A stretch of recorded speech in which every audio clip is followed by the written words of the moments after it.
కరీంనగర్, మెదక్, నిజామాబాద్, ఆదిలాబాద్ ఉమ్మడి జిల్లాల పట్టభద్రుల శాసన మండలి అభ్యర్థిగా కాంగ్రెస్ పార్టీ బలపరిచిన వి నరేందర్ రెడ్డిని పట్టభద్రులు అత్యధిక మెజారిటీతో గెలిపించాలని రాష్ట్ర ఐటీ శాఖ మంత్రి దుద్దిల్ల శ్రీధర్ బాబు కోరారు. మంచిర్యాల జిల్లా బెల్లంపల్లి మండలంలోని ఆర్పీ గార్డెన్లో ఏర్పాటు చేసిన పట్టభద్రుల ఆత్మీయ సమ్మేళనంలో పాల్గొని మాట్లాడారు. కాంగ్రెస్ ప్రభుత్వం రాష్ట్రంలో 55,000 ఉద్యోగ నియామకాలు పూర్తి చేసి పట్టభద్రులైన నిరుద్యోగులకు ఉద్యోగ అవకాశాలు కల్పించిన విషయాన్ని గుర్తు చేశారు. 317 జీవో రాష్ట్రపతి ఉత్తర్వులను సవరించాలని కాంగ్రెస్ ప్రభుత్వం తీర్మానించిన విషయాన్ని ఉద్యోగులు గమనించాలని కోరారు. రాష్ట్రంలోని నిరుద్యోగులకు నైపుణ్యాలు కల్పించే విధంగా ప్రభుత్వం అడుగులు వేస్తుందని చెప్పారు. ప్రతి ఒక్క నిరుద్యోగికి నైపుణ్యాలు అందించి పరిశ్రమలో ఉద్యోగ అవకాశాలు కల్పించేలా స్కిల్ డెవలప్మెంట్ యూనివర్సిటీని అందుబాటులోకి తీసుకురానున్నట్లు చెప్పారు. కాంగ్రెస్ ప్రభుత్వానికి బలహీన వర్గాలపై పూర్తి చిత్తశుద్ధి ఉందని తెలిపారు. బీజేపీ, టీఆర్ఎస్ ప్రభుత్వాలు రాష్ట్రంలో ప్రజలకు ఇచ్చిన హామీలను పూర్తిగా విస్మరించాయని ఎద్దేవా చేశారు.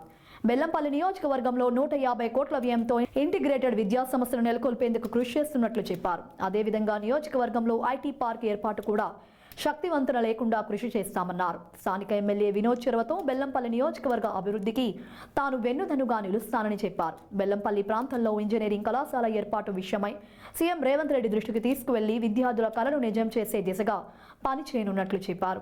కాంగ్రెస్ బలపరిచిన ఎమ్మెల్సీ అభ్యర్థి నరేందర్ రెడ్డి ట్యూషన్ మాస్టర్గా తన జీవితాన్ని తెలంగాణలో పేరు ఎన్నికల ఆల్ఫోర్స్ విద్యా సంస్థల అధినేతగా ఎదిగారన్నారు.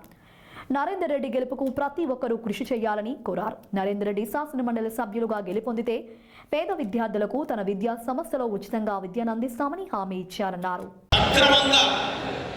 శ్రీధర్ బాబు గారు తీసుకున్న ఐటీ శాఖతో, ఆయనకున్న నాలెడ్జ్తో, ఆయనకున్న సపోర్టింగ్ ఫ్యాక్టర్లతో అందరినీ ఇన్వెస్ట్మెంట్ పెట్టి మంచి లెవెల్లో ఎంప్లాయ్మెంట్ తీసుకురావడానికి తీసుకొచ్చిన కార్యక్రమాన్ని మన బెల్లంపల్లి ప్రత్యేకంగా 2-3 ఐటీ కంపెనీ కూడా తీసుకురాని కూడా ఆయన మనకు ఆశీర్వాదం ఇచ్చే వచ్చిన మాట ఉంది. ఆయన స్పీచ్లో ఆయన ఇది మాట్లాడతాడు. ప్రజలకు నేను ఎందుకు మనవి చేస్తున్నంటే, ఈరోజు మన ఎన్నికలు వచ్చినాయి. మన నరేందర్ రెడ్డి గారు కాంగ్రెస్ పార్టీ ఈయన న్యాయం ఇచ్చింది. మన ఉన్న గ్రాడ్యుయేట్స్ కాన్స్టిట్యున్సీలో మన బెల్లంపల్లికి పెద్ద మెజారిటీ మన దగ్గర ఉన్న చిన్న 5,300 దాంట్లో 80% ఉన్న మనకున్న సోదరులందరూ మీరందరూ కష్టపడి దయచేసి మన క్యాండిడేట్ని పెద్ద మెజారిటీతో గెలిపిస్తారని పూర్తిగా ఒక విశ్వాసం ఉన్నది. మీరు దయచేసి ఒక్క మాట అర్థం చేసుకోండి. మీరు నన్ను గెలిపించిన తర్వాత ఒక జిమ్మేదారి ఇచ్చింది. మనం ఎంప్లాయ్మెంట్ చేయాలి, అభివృద్ధి చేయాలి. ఇప్పటిదాకా 14 నెలల గవర్నమెంట్ ఉన్నది. ఇప్పటిదాకా చేసిన పనులన్నీ జనాలకు తెలుసు. అందరికంటే ముఖ్యమైనది ఏంటంటే, పెద్దలు రేవంత్ రెడ్డి గారు 3 జూనియర్ కాలేజీలు ఇచ్చిండు. ఒక్కరోజు కోసం పర్మిషన్ ఇచ్చినందుకు 30 ఏళ్ళ సంది కాని పని ఇవాళ మీ అందరూ ఇచ్చిన ఆశీర్వాదంతో ఒక్కరోజు పని స్టార్ట్ అయింది. ఇక్కడున్న ప్రజలందరికీ ఒక విశ్వాసం ఇస్తున్నాం. 25 తారీఖు పోదాం, ఆ రోడ్ని ఇనాగ్రేట్ చేస్తాం, ప్రజలకు అంకితం చేస్తాం, పోయి శివాలయాన్ని దండం పెట్టుకుందాం. శివరాత్రికి అందరూ ఆశీర్వాదం తీసుకొని అక్కడ మన సోదరుని 27వ తారీఖు పెద్ద మెజారిటీతో గెలిపిస్తారని నాకు పూర్తిగా ఆశ ఉంది. అందుకోసం నేను ఇంత పెద్ద సంఖ్యతో వచ్చినందుకు పేరున మళ్ళొకసారి నేను మనస్ఫూర్తిగా ధన్యవాదాలు చెప్తున్నా. ఈరోజు పట్టభద్రుల ఎన్నికల సందర్భంగా ఒక సమావేశాన్ని ఏర్పాటు చేసుకున్నాం. మీరందరూ కూడా మొన్నటి 10 సంవత్సరాలు ఈ రాష్ట్రాల్లో ఒక దుర్మార్గమైన పాలన తీసుకొచ్చి ప్రజాస్వామ్య తెలంగాణను తెచ్చుకున్నాం. తర్వాత పార్లమెంట్ ఎన్నికల్లో వాళ్ళ ఈ పార్టీకి పోయిన అహంకారంతో మనందరినీ మోసం చేసిన వారికి బుద్ధి చెప్పినాం. ఈరోజు మనకు అవకాశం పట్టభద్రుల ఎన్నిక మీ ముందుకు వచ్చింది. ఈడ 5,000 పైన చదువుకొని రిజిస్ట్రేషన్ చేసుకున్న పట్టభద్రులు ఓటర్లుగా ఉన్నారు. మీ అందరికీ ఎక్కువ మాట్లాడుకుని ఒకే ఒక్క విషయం చెప్పదలుచుకున్నాం. బంధువులారా, మీ వాడల్లో, మీ గ్రామాల్లో మీ పిల్లలు పట్టభద్రులై ఇలా చాలా మంది ప్రాంతంలో సింగరేణి కార్మికులుగా, కాంట్రాక్ట్ కార్మికులుగా, వ్యవసాయ కార్మికులుగా అనేక రంగాల్లో ఉన్న మన పట్టభద్రులతో ఈరోజు ఓటు వేయించే కార్యక్రమానికి ఈరోజు ఇక్కడికి వచ్చిన ప్రతి నాయకుడు బాధ్యత తీసుకొని మరి రేపు జరగబోయే 27 తారీఖున జరగబోయే ఎన్నికల్లో నరేందర్ గారిని గెలిపించాల్సిన బాధ్యత తీసుకోవాల్సిందిగా కోరుతా ఉన్నాం. మనం ట్రై చేయాల్సింది ఇంకో సగం కొరకే అని చెప్పేసి అనుకోవచ్చు. మరి ఇక్కడ no doubt at all Vinod అన్న గారి ఆధ్వర్యంలో అసలు ఇక్కడ ఇంకొక సెకండ్, థర్డ్, ఫోర్త్ అసలు ఏ పార్టీ పేరు కూడా వినబడకుండా only the one Congress party అన్న విధంగా ఇక్కడ ఈ ఏరియా అంతా కూడా మరి ఉన్నది. కాబట్టి మీరు ఆ రోజు చేయాల్సిందల్లా ఒకటే, మరి ఖచ్చితంగా బయటికి వచ్చి ఓటేయడం తప్ప ఇక వేరే ప్రత్యామ్నాయం లేకుండా మరి వినోద్ అన్న గారు ఇక్కడ ఏకఛత్రాధిపత్యంగా కాంగ్రెస్ పార్టీని మరి శాసనసభ్యులుగా అద్భుతంగా పాలిస్తున్నారు. ఖచ్చితంగా 27వ తేదీ రోజు మనందరం కూడా బయటికి వచ్చి మరి కాంగ్రెస్ పార్టీ అభ్యర్థి అయిన రెండవ వరుసలో ఉన్న అల్ఫోన్స్ నరేందర్ రెడ్డికి మనం మొదటి ప్రాధాన్యత ఓటు వేసి గెలిపించుకొని ఇంకా మన ముఖ్యమంత్రి గారికి ఏం కావాలో అడగాలి, ముఖ్యమంత్రి గారికి ఒక గిఫ్ట్ ఇవ్వాలని చెప్పేసి కూడా నేను అభ్యర్థిస్తున్నాను. ఇవాళ మనం తెలంగాణ రాష్ట్రం గౌరవనీయులు ముఖ్యమంత్రి రేవంత్ రెడ్డి అన్న గారి ఆధ్వర్యంలో ముఖ్యంగా నిరుద్యోగులకు అందరికీ కూడా ప్రశంసలు అందుకుంటున్నారు. ఎప్పుడు కూడా ఏ కాలంలో కూడా మరి నిరుద్యోగులు ప్రభుత్వం పట్ల పాజిటివ్ ఉండేది కాదు. మొట్టమొదటిసారి నేను చూస్తున్నాను చాలా లైబ్రరీ పిల్లలు కావచ్చు, కాంపిటేటివ్ ఎగ్జామ్ ప్రిపేర్ అవుతున్న పిల్లలు కావచ్చు, హైదరాబాద్ కోచింగ్ సెంటర్లలో ఉన్న వాళ్ళు కావచ్చు, లేదా Osmania JAC, Satavahana JAC, Telangana JAC కావచ్చు, అందరూ కూడా మనం రాష్ట్ర ప్రభుత్వ ముఖ్యమంత్రి గారి పట్ల చాలా సానుకూలంగా ఉన్నారు. ఎందుకంటే చరిత్రలో ఎన్నడూ కూడా కనీ విని ఎరగని విధంగా అనతి కాలంలోనే ఏడాదిలోనే 50,000 పైచీలకు ఉద్యోగాలు ఇచ్చిన ఘనత మన ముఖ్యమంత్రి గారు రేవంత్ రెడ్డి అన్న గారిది. ఒక ఉద్యోగాలు ఇవ్వడమే కాదు, మరి జాబ్ క్యాలెండర్ అనౌన్స్ చేసి చాలా సాహసోపేత నిర్ణయం తీసుకున్న ఘనత కూడా మన ముఖ్యమంత్రి గారిది.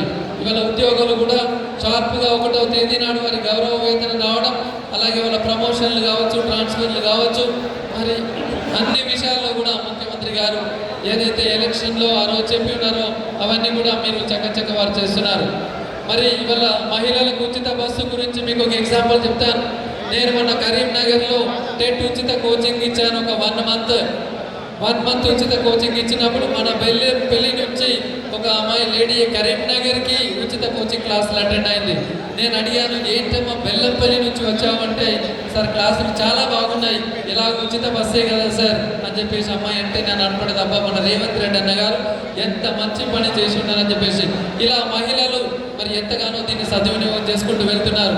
మీకు ఒక ఎగ్జాంపుల్ చెప్తాను. మన పక్కనే ఉన్న మందమరిలో ఇప్పుడు కాదు అప్పుడు కాదు 2006లో మందమరిలో నాగరాజు అనే ఒక పిల్లవాడు వాళ్ళ ఫాదర్ మామూలుగా రోడ్డు మీద ఉన్న సీసాలు అన్నీ ఏరుకొని అమ్ముకునేవాడు.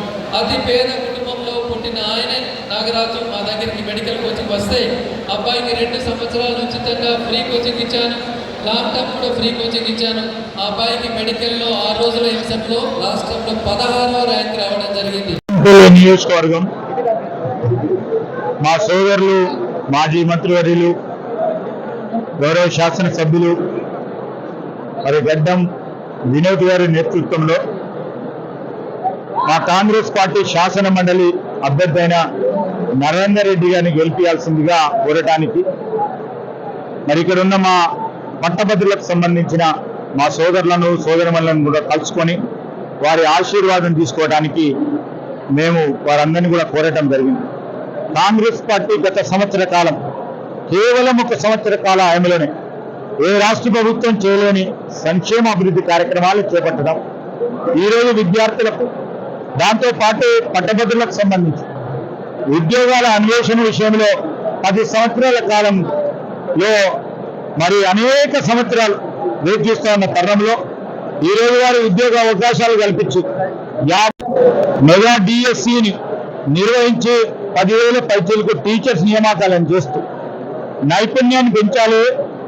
ఈరోజు పట్టభద్రులకు సంబంధించి చదువుకున్న ప్రతి వ్యక్తికి పరిశ్రమలకు ఉపయోగపడే నైపుణ్యాన్ని పెంచే కార్యాచరణ తీసుకున్న ప్రభుత్వంగా, ఇంకో ప్రక్కన రైతులకు కానీ అదేవిధంగా కార్మికులకు సంక్షేమం విషయంలో కానీ అదేవిధంగా పేదవారికి సంబంధించి 200 యూనిట్ల వరకు ఉచిత కరెంటే కానీ, మహిళా సోదరిమణులకు ఉచిత బస్సు ప్రయాణమే కానీ ఇలాంటి సంక్షేమ కార్యక్రమాలు ముందుకు తీసుకెళ్తా ఉన్న తరుణంలో ఓ చదువుకున్న వ్యక్తి విద్యావేత్త విద్యా సంస్థలను స్థాపించి నాణ్యత విద్యను అందించిన మరి సోదరుడు ఈరోజు పార్టీ పరంగా ఆలోచన చేసి రేపు రాబోయే కాలంలో విద్య మార్పు తీసుకురావడానికి మార్పుకు అంకురార్పణ చేస్తా ఉన్న ఒక కార్యాచరణలో ముఖ్యమంత్రి గారికి చేదోడు వాదోడుగా ఒక శాసన మండలి సభ్యుడిగా చదువుకున్న వ్యక్తిగా మరి ఈ తెలంగాణ